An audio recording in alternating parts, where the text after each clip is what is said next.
نحمده ونصلي على رسوله الكريم اعوذ باللہ من الشیطان الرجیم بسم اللہ الرحمن الرحیم ربی اشرح لی صدری ویسر لی امری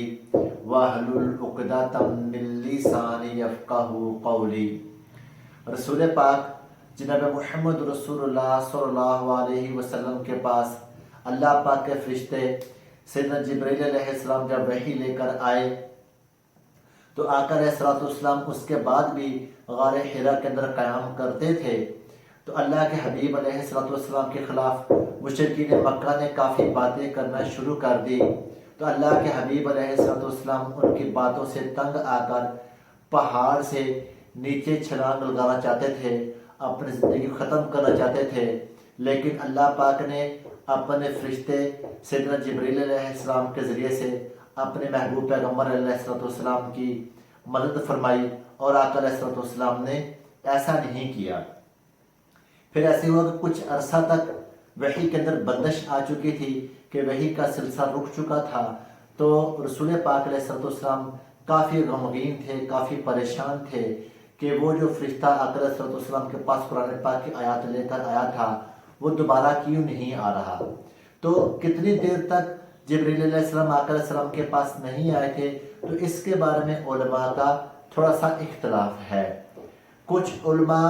نے یہ بیان فرمایا کہ کچھ دنوں تک وحی کا سلسلہ بند ہوا تھا، چند دنوں تک۔ کچھ علماء فرماتے ہیں کہ 6 مہینے تک، کچھ علماء فرماتے ہیں کہ 2 یا 2.5 سال تک یہ وحی کا سلسلہ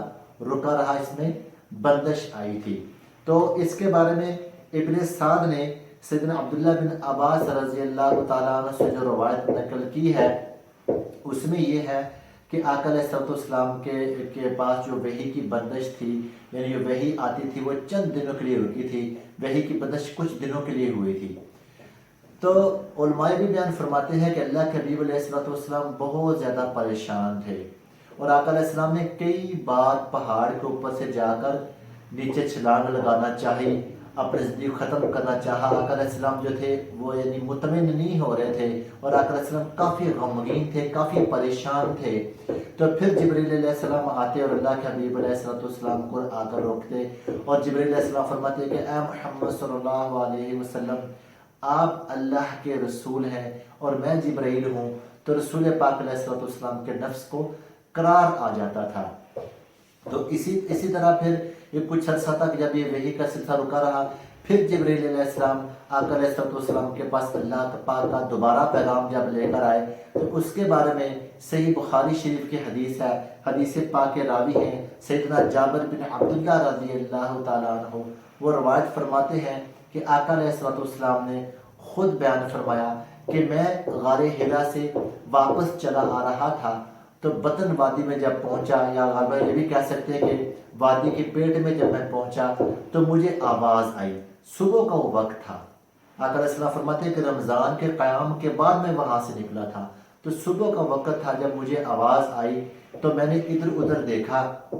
لیکن جب میں نے آسمان کی جانب دیکھا تو کرسی کے اوپر وہی فرشتہ بیٹھا ہوا تھا جو حرا میں میرے پاس آیا تھا۔ تو اللہ کے حبیب علیہ السلام فرماتے کہ جب میں نے اس کو دیکھا تو میں زمین کی جانب جھکا جا رہا تھا۔ تو آقا علیہ السلام فرماتے کہ میں گھر واپس آ گیا اور اپنے گھر والوں کو آ کر میں نے کہا، میں نے یہ حکم دیا، ان کو فرمایا کہ میں لیٹ رہا ہوں اور آپ لوگ میرے اوپر چادر اوڑھ دیں، میرے اوپر چادر اوڑھ دیں۔ تو آقا علیہ السلام فرماتے کہ جب میں لیٹ گیا تو پھر اللہ کے جو فرشتے تھے انہوں نے آقا علیہ السلام کو یہ آیات سکھائیں، یا ایھا المدثر، یہاں سے لے کر کچھ آگے تک آیات ہیں، انہوں نے آقا علیہ السلام کو سکھائیں۔ پھر اس کے بعد کبھی بھی وحی کا سلسلہ نہیں رکا تھا اور اللہ کے حبیب علیہ السلام کا دل مطمئن ہو چکا تھا۔ پھر اللہ کے حبیب علیہ السلام کو علم ہو چکا تھا کہ اللہ پاک نے نبی پاک علیہ السلام کو چن لیا لوگوں کی ہدایت کے لیے، لوگوں کی رہنمائی کے لیے۔ تو آقا علیہ السلام فرماتے کہ پھر دوبارہ کبھی بھی میرے ساتھ ایسے حالات نہیں آئے، میں دوبارہ کبھی بھی ایسے پریشان نہیں ہوا کہ وحی کیوں نہیں آ رہی اور کیا وجہ ہے، اور یعنی اس طرح آقا علیہ السلام کوئی پریشان نہیں ہوئے تھے۔